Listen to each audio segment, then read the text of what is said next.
Mari kita baca hikmah ke-32 dan pada malam ini saya akan membacanya kata per kata. Bismillahirrahmanirrahim. Al-babus salis, bab ketiga. Summaftataha, kemudian beliau atau Ibnu Athaillah membuka. Al-babas salis, bab yang ketiga. Bizikri, dengan menyebutkan. At-takhliyah, artinya takhliyah itu mengosongkan diri dari sifat-sifat yang tercela. Wat-tahliyah, menghiasi diri dengan sifat-sifat yang terpuji. Faqala radhiyallahu anhu, Ibnu Athaillah semoga Allah ridho kepadanya berkata, tasyawufuka, perhatianmu, keinginanmu untuk mengetahui, ila ma batona fika, terhadap hal-hal yang tersembunyi di dalam dirimu, minal uyubi, yaitu aib-aib. Tasyawufuka ila ma batona fika minal uyubi, perhatianmu atau usahamu mengetahui aib-aib yang tersembunyi di dalam dirimu. Khairun, itu lebih baik. Min tasyawufika, daripada perhatianmu, daripada obsesimu, keinginanmu yang besar untuk mengulik. Ila ma hujiba anka, terhadap apa-apa yang tersembunyi dari dirimu, minal guyubi, dari perkara-perkara gaib. Saudara-saudara sekalian, kalau ada dalam bahasa Arab uslub ma kemudian diakhiri atau diiringi dengan min, itu namanya ma masdariyah dan minnya min lil bayan. Maka lebih baik kita menerjemahkannya kalau tidak kata per kata itu dengan memajukan kata yang setelah min sebagai pengganti ma. Jadi tasyawufuka ila ma batona fika minal uyub, perhatianmu untuk mengetahui aib-aib yang tersembunyi di dalam dirimu. Khairun min tasyawufika ila ma hujiba anka minal guyub, lebih baik dari perhatianmu terhadap perkara-perkara gaib yang tertutup dari dirimu. Ini dari segi redaksi sangat indah ya. Ada yang di akhirnya uyub, kemudian di akhirnya lagi guyub. Hanya dibedakan dengan satu titik saja. Yang pertama tanpa titik, jadi kita baca uyub. Yang kedua ada titiknya, jadi kita baca guyub. Al-uyub al-mabtun fi anfusina, ada aib-aib yang tersimpan, tersembunyi di dalam diri kita. Usaha kita untuk mengetahui itu lebih baik daripada usaha kita mencari al-guyub al-mahjub anna, mengetahui kegaiban-kegaiban yang dihijab, yang ditutupi dari diri kita. At-tasyawufu ila syai', tasyawuf kepada sesuatu. Al-ihtimamu bihi, itu artinya memberi perhatian yang besar kepadanya. Bukan sekedar memberikan perhatian, tapi memberikan perhatian yang besar. Itu namanya tasyawuf. Wattatallu'u lahu, dan menaruh keinginan untuk mengetahuinya. Kepo dan ingin nguliknya itu gede, jadi diiringi dengan passion, dengan ada gairah gitu ya. Jadi mengerjakannya itu lebih daripada biasanya. Itu artinya tasyawuf. Qultu, aku berkata, aku di sini adalah pensyarah kitab ini, yaitu Ibnu Ajibah. Tasyawufuka, perhatianmu yang besar, ayuhal insan, wahai manusia, ila ma batona fika, terhadap hal-hal yang tersembunyi di dalam dirimu, minal uyub, yaitu aib-aib, kekurangan-kekurangan, cacat-cacat, kelemahan-kelemahan yang ada di batin kita, bukan yang ada di fisik kita ya. Kekurangan fisik ada, tapi itu nggak dibicarakan sama sekali. Yang dibicarakan adalah kekurangan, aib, cacat, kelemahan di batin. Batin ini nanti akan disyarah meliputi ya emosi ya, yang langsung terkait dengan kenikmatan fisik. Kemudian yang kedua hati, dan yang ketiga ruh. Nanti kita akan baca. Kal hasadi, aib-aib itu seperti hasad, yaitu dengki, iri. Wal kibri, kesombongan. Wahubbil jah, cinta kepada kedudukan atau reputasi yang baik, citra, nama baik. Wariyasah, kepemimpinan, jabatan. Wahamir rizki, kegelisahan tentang rezeki. Wa khaufil fakri, ketakutan terhadap kemiskinan. Wa tolabil khususiyati, keinginan untuk memiliki keistimewaan, privilege kalau bahasa anak sekarang kayaknya. Wa ghairi zalika, dan berbagai hal yang lainnya, minal uyub, dari kecacatan, wal bahsi anha, serta usahamu untuk menelitinya, wasai, dan berjuang, fit takhallusi minha, untuk melepaskan diri, untuk membebaskan diri, memurnikan, membersihkan diri darinya. Afdolu, itu lebih baik, lebih utama, min tasyawufika, daripada perhatianmu, ila ma hujiba anka, kepada yang ditutupi oleh Allah di sini, ya naibul fa'ilnya gitu ya, dari dirimu, minal guyub, dari perkara-perkara yang goib. Apa perkara-perkara yang goib yang diinginkan oleh orang yang mengerjakan suluk, mengerjakan laku-laku, tirakat-tirakat ketasawufan spiritual? Di antaranya yang disebutkan oleh Ibnu Ajibah, kal ittilai, ingin mengetahui, ala asroril ibad, rahasia-rahasia manusia. Mungkin ya di sepengetahuannya Ibnu Ajibah ada banyak yang seperti ini. Orang mengerjakan tarekat supaya dia mata batinnya terbuka, jadi bisa melihat keadaan rahasia-rahasia diri orang lain. Wama yati bihil qadaru, atau ingin mengetahui apa yang akan dibawa oleh takdir, minal waqa'i al mustaqbalah, dari berbagai peristiwa pada masa depan. Saya bertarekat karena saya ingin tahu apa yang bakal terjadi besok. Bagaimana dolar besok begitu ya. Mungkin nggak perlu bertasawuf, tapi belajar ilmu ekonomi. Wakal ittilai, atau ingin menyingkap, ala asrori gawamidit tauhid, rahasia-rahasia terdalam dari tauhid.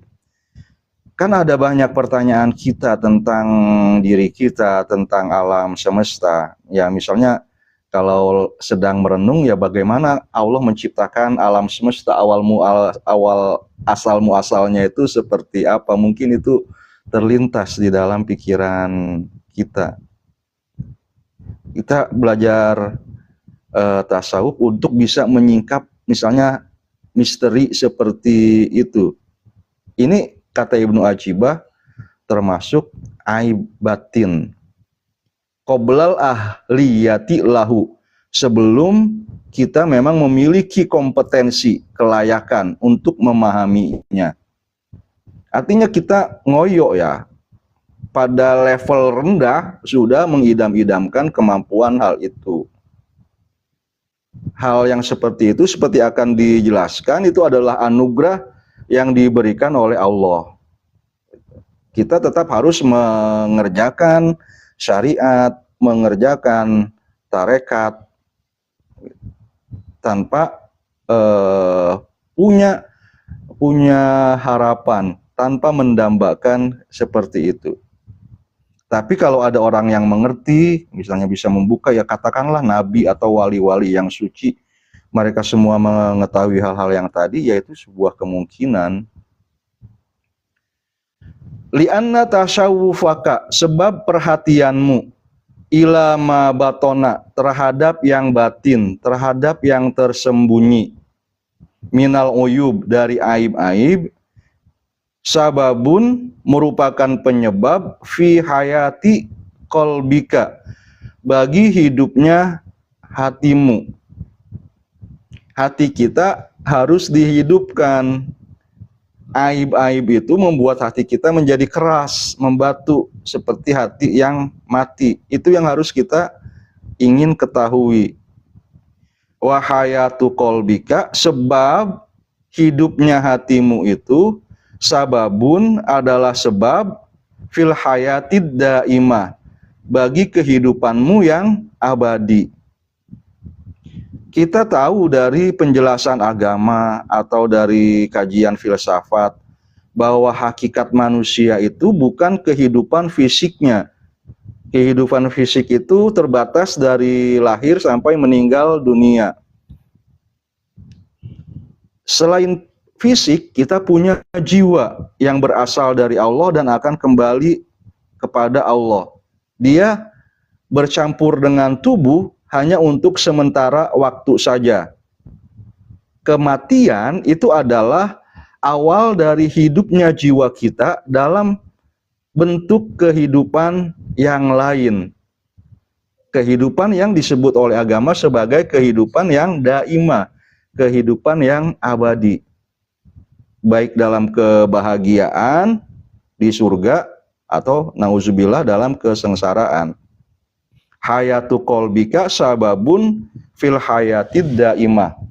Hidupnya hati kita selama kita masih hidup di dunia ini adalah sebab bagi kita bisa memperoleh kehidupan yang abadi. Wan naimil mukim, dan kenikmatan yang kekal. Wal ittila'u alal guyub, sedangkan keinginan menelisik perkara-perkara yang goib, innama huwa fudulun, itu adalah sesuatu yang bersifat tambahan. Fudul bisa kita terjemahin tambahan, sekunder, bukan yang primer. Fudul bisa kita artikan tambahan sebagai ya sesuatu yang bukan yang pokok, bukan yang penting. Bahkan kalau misalnya ada, kita bagi ada yang dewasa dan ada yang kekanak-kanakan, neliti aib itu adalah, neliti aib diri sendiri ya, itu adalah dewasa. Neliti kegaiban itu adalah kekanak-kanakan. Belajar tasawuf kok ingin jadi misalnya sakti lah, katakanlah seperti itu. Itu kekanak-kanakan kalau kata Ibnu Ajibah dan Ibnu Athaillah As-Sakandari.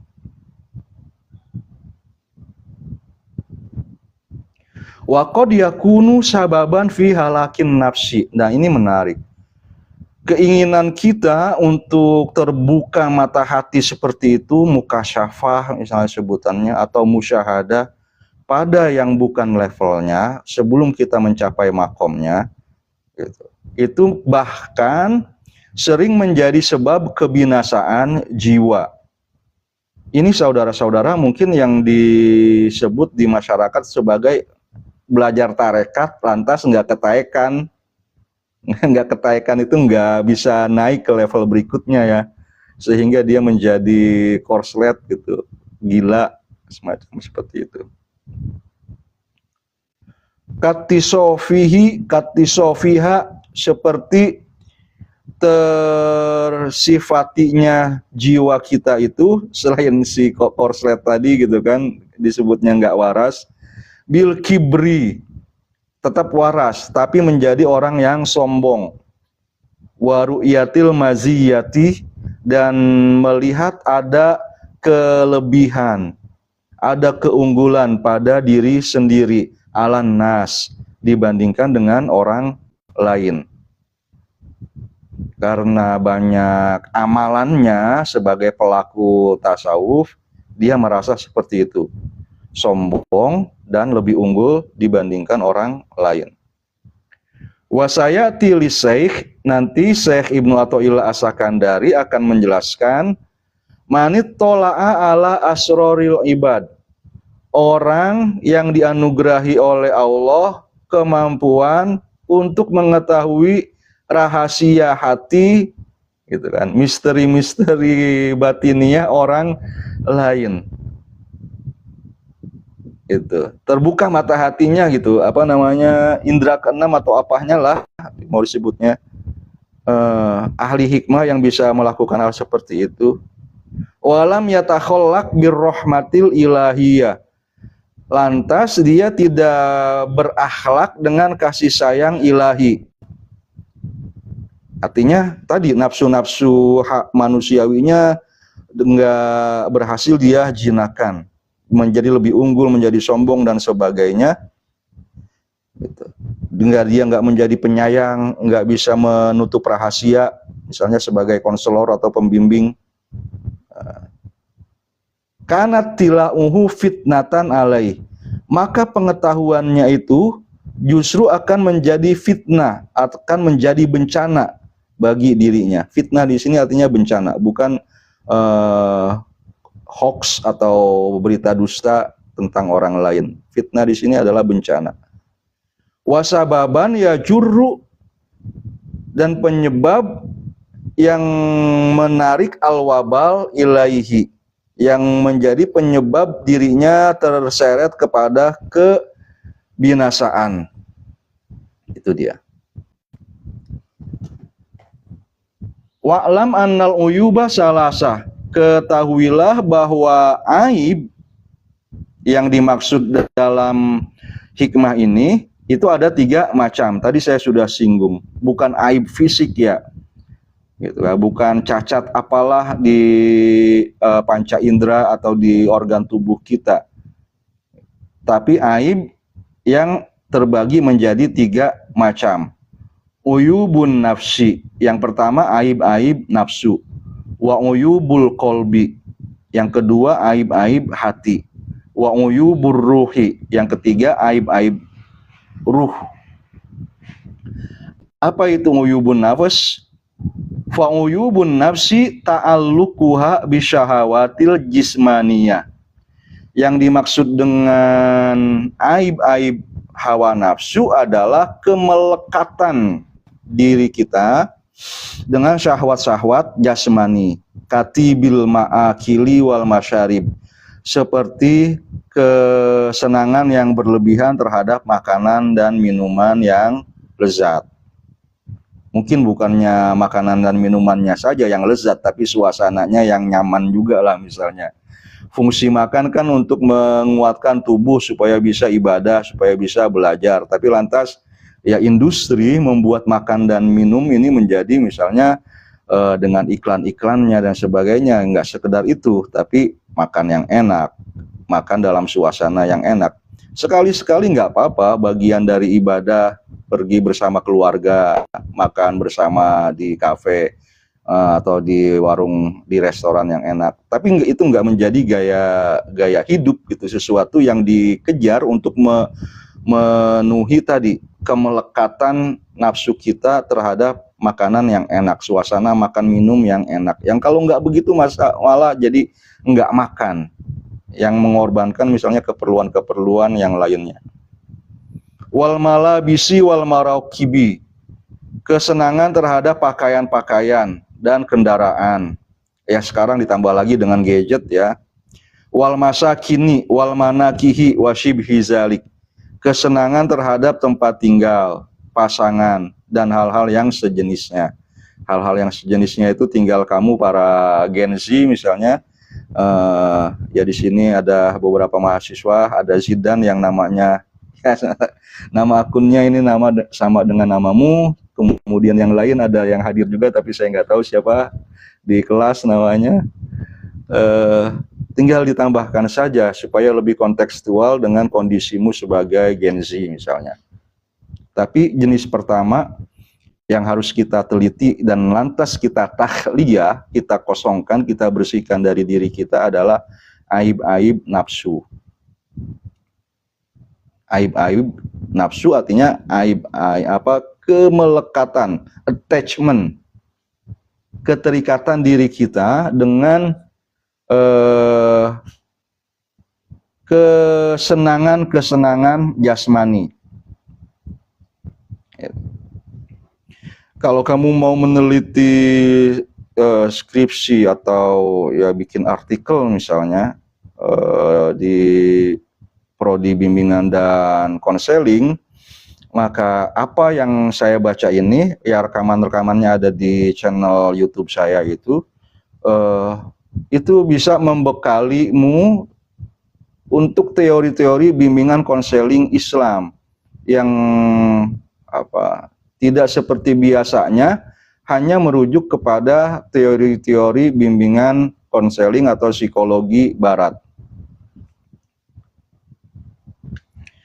Kita lanjutkan. Wa uyubul qalbi. Jenis yang kedua adalah aib kalbu, aib hati. Ta'alluquhu bisyahawatil qalbiyah adalah kemelekatan, attachment diri kita dengan syahwat-syahwat kalbu kita, syahwat-syahwat batinia. Apa syahwat-syahwat batinia itu? Kahubbil jahi warriyasati, seperti cinta kepada reputasi, kepada jabatan, kedudukan, wal izi, kemuliaan, wal kibri, kesombongan, wal hasadi, dengki, wal hikdi, dan dendam, wahubbil manzilati, kecintaan terhadap status sosial, wal khususiyati, keinginan memperoleh keistimewaan, wasyibhi zalika, dan berbagai hal yang serupa itu, mimma ya'ti insyaallah, yang akan dibahas pada hikmah-hikmah selanjutnya, fi ausofil basyariyah, yang membahas tentang sifat-sifat kemanusiaan. Wa uyubur ruhi, jenis ketiga yang harus kita hindari adalah aib ruh. Ta'alluquha bil huzuzil batiniyah, kemelekatan atau kebergantungan kita, kecanduannya kita terhadap berbagai keuntungan batinia. Sudah keren sih, yang dicarinya keuntungannya bukan keuntungan material dan fisik lagi, tapi ini juga masih menjadi aib. Katolabil karomat, seperti menginginkan karomah. Nah itu dia, jadi sufi supaya punya karomah. Wal makomat, memiliki makom spiritual. Atau mengidam-idamkan khusus batiniah berupa surga, kenikmatan-kenikmatan yang ada di surga juga. Wal kusur, istana-istana di surga. Wal hur, bidadari-bidadara surga. Wa ghairi zalika minal huzuz, dan berbagai kenikmatan yang lainnya. Ini termasuk sebagai aib karena pada level berikutnya orang beribadah itu harus hanya karena itulah hakikat dari dirinya, bahwa dia adalah hamba, maka harus menghamba atau harus beribadah. Ada tuan bagi dirinya, yaitu Allah. Baik Allah itu misalnya ya punya surga atau neraka ataupun tidak, tetap Allah itu harus disembah.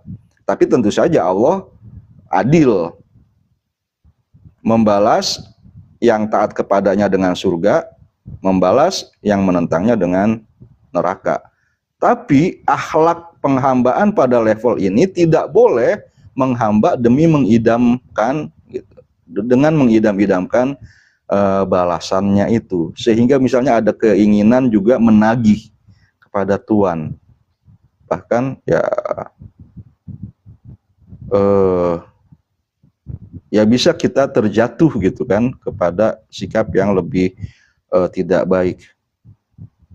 Fatashawuful murid, oleh karena itu rasa ingin tahu dari murid di sini tidak berarti siswa, tapi salik, sair, pesuluk, orang yang melaksanakan ibadah, yang melaksanakan syariat dengan sungguh-sungguh. Jika ada niat di dalam hatinya ila syai'in min zalika kullihi, untuk menuju kepada salah satu dari semua hal yang sudah disebutkan tadi, qadihun, itu merupakan celak atau perusak fi ubudiyatihi, terhadap penghambaan dirinya, maniun lahu, dan menjadi penghalang bagi dirinya minal qiyami, untuk menunaikan bihukuki rububiyatihi, hak-hak ketuhanan Allah. Fashtigoluhu bil bahsi, maka kesibukan seseorang untuk meneliti an uyubihi an nafsiyah, aib-aib nafsunya, wal qalbiyah, aib-aib hatinya, wa ruhaniyah, aib-aib ruhnya, wasa'yuhu fit tathhir, serta usahanya untuk membersihkan, min jami'i zalika, semua itu aula, itu lebih utama, min tasyawufihi, daripada kesibukan dirinya dengan keinginan mengetahui, ilama hujiba anhu, apa yang Allah tutupi darinya, min ilmil guyub, dari ilmu-ilmu gaib, kama taqaddama, sebagaimana yang telah dijelaskan. Wabillahi taufik, dan hanya kepada Allah lah taufik itu berasal. Begitu saudara-saudara, syarah dari teks yang hikmah yang ke-32 ini tidak terlalu panjang, hanya 1 halaman.